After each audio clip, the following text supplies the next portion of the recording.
OCM stands for Organizational Change Management, and it's actually a tool used to prepare people for change and get them to buy in and get more excited about the change so that that change is easier. You actually have people fall into 3 different categories when it comes to change.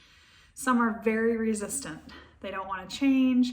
They're going to wait until the last possible minute to change, and they're going to fight you all along the way. I'm sure that you've worked with many of those. And you have on the other extreme the early adopters that are like jumping in 2 feet first, probably before you're ready for them to change. The system's out there and they're jumping in already using it. And then the ones in the middle that are going to kind of wait and see how those early adopters go. They'll change at some point, but it's going to take some time. We actually have different methods for addressing all different types of people when it comes to OCM. And part of the process is getting each individual bought in so that collectively the organization can change. Until you address each individual and their awareness and their need and their want to change, nothing moves, and you have people fighting against you. You may have a few early adopters who are doing really good with the change, but the majority of your organization is left behind, and you have quite a few of them saying, what the heck are we doing? Why are we doing this? And fighting you all along the way. And a large group that's just kind of waiting to see, is this actually going to stick? Is this a change that we're going to actually follow through with this time? Is it something I need? And until you can prove that to them, they're not going to make the shift. So we think about OCM and change management as you have all of these squiggly lines, all of this work happening over here on the left. We come in, we apply OCM, and then you have straight lines straight to the end goal. So it's a matter of saying, okay, where are we now? And where do we need to go? So if we go with our theory at Public Knowledge that you have to address every individual in order to get them to change, it sounds really complicated. It sounds really hard. It sounds like we have to have a different approach for every single individual, but that's not the case. Many OCM tools will hit at many different types of people and will hit at very many different types of needs in the organization for that change. So we have a continuous process of assessing and implementing organizational change management. It starts with discovery, and then it goes to prepare, and then it goes to create.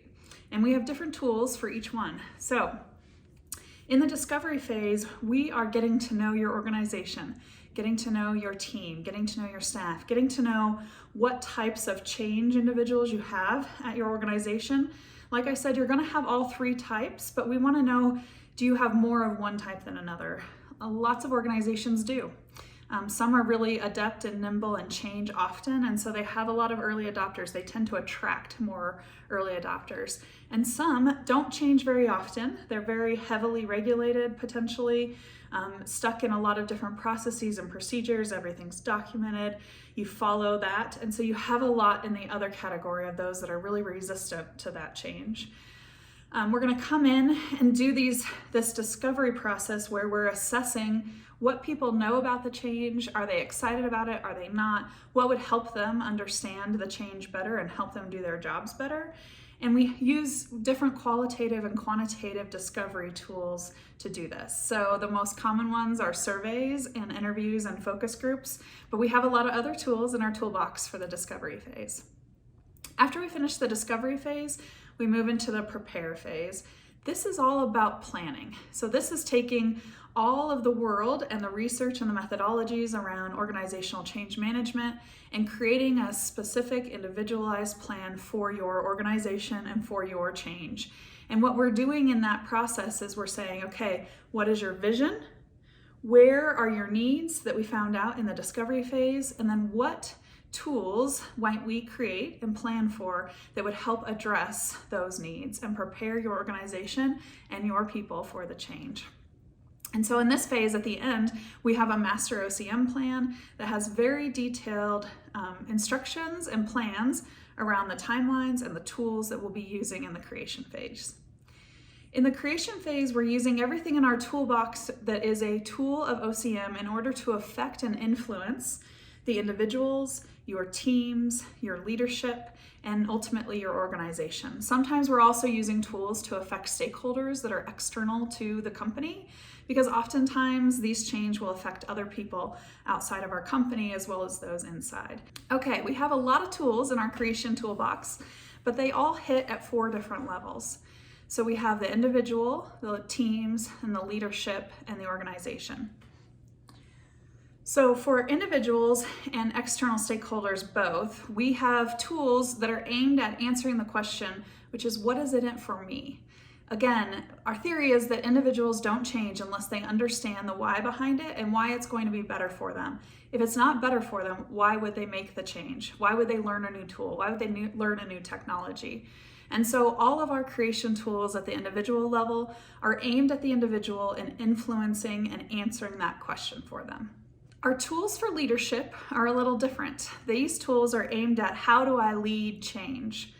There's no way that a change is going to be effective at a company or an organization unless the leaders are behind it, unless they're leading it, unless they are influencing the people at the company to say, this is what we need to do it now, and building a case for change. And so for leaders, we're really looking at, how do you influence? How do you have good team building skills? How do you have good leadership skills?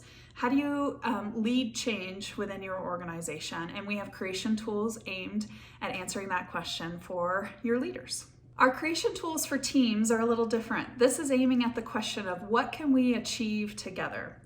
So oftentimes during the discovery phase, we're assessing how effective your teams are, because without effective teams, most of your work is not going to get done, including your change. So oftentimes change efforts in OCM rely on teams within your organization that are working very effectively together to help be champions for the change and to help get excited and celebrate the different changes and the different milestones within your change. And then the last area of OCM tools that we have in our toolbox are for the organization. And for the organization, the question is, what can we achieve together? What is possible? And that's a really exciting question to answer. This is all about setting vision and strategy and really dreaming about what it is you're trying to affect, what it is you're trying to achieve, and what's the impact and the outcomes that you want at the end of the day through your change project, whether that's a technology or not. We want to say, okay, looking down the road at the end of this process, what do we want to see in place? What's possible? And really dream and vision that with your leadership and your entire organization so that everyone can get behind what it is you're trying to get to. This process of the discovery phase, the planning phase, and the creation phase is meant to be a continuous one. So within every OCM project, we are, once we get through all those 3 phases, going back to reassess the organization. We actually set benchmarks for our change. How do we measure it, and how do we measure success? And then we look to see if we've achieved that. If we have, great, we continue doing the same thing. We plan out for the next phase and we use those same creation tools. But sometimes we get in and we realize this isn't working for this organization. The people aren't behind it. They're not being influenced by the tools that we're using, and so we'll readjust. We'll move the needle, we'll come up with a new plan for phase 2, and then we'll find new creation tools that will help your organization move your change forward. This process is continuous, that's why it's set in a circle, and it can happen as many times as needed. If it's a short-term change, we're probably only going through that cycle once, maybe twice. If it's a long-term change, it can happen many times. Sometimes we decide to reassess every 6 months or every year, depending on the length of the project. Is it 2, 3, 5, 10 years long? The last thing I want to say about public knowledge and our approach to organizational change management is that we know that no 2 organizations and no 2 change projects are the same, ever. They're always different. They have different people, they have different goals, they have different outcomes. And so we don't come in and apply the same plan and the same OCM tools to every client. We really tailor and adapt our already, cultivated tools and tool sets, but we make sure that it's the ones that work for you and your organization and your teams. Many people will come in an OCM project and say, these are the 6 things that we know you can do and you will have success. We know from 30 plus years of OCM work that's simply not True. It's not that simple. People aren't that simple. Organizations aren't that simple. And change surely is not that simple.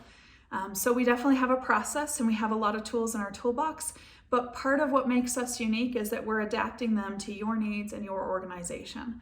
What are the communication tools that are going to help with your team and your individuals the most? What are the different things that we can put into your communications, the different messages?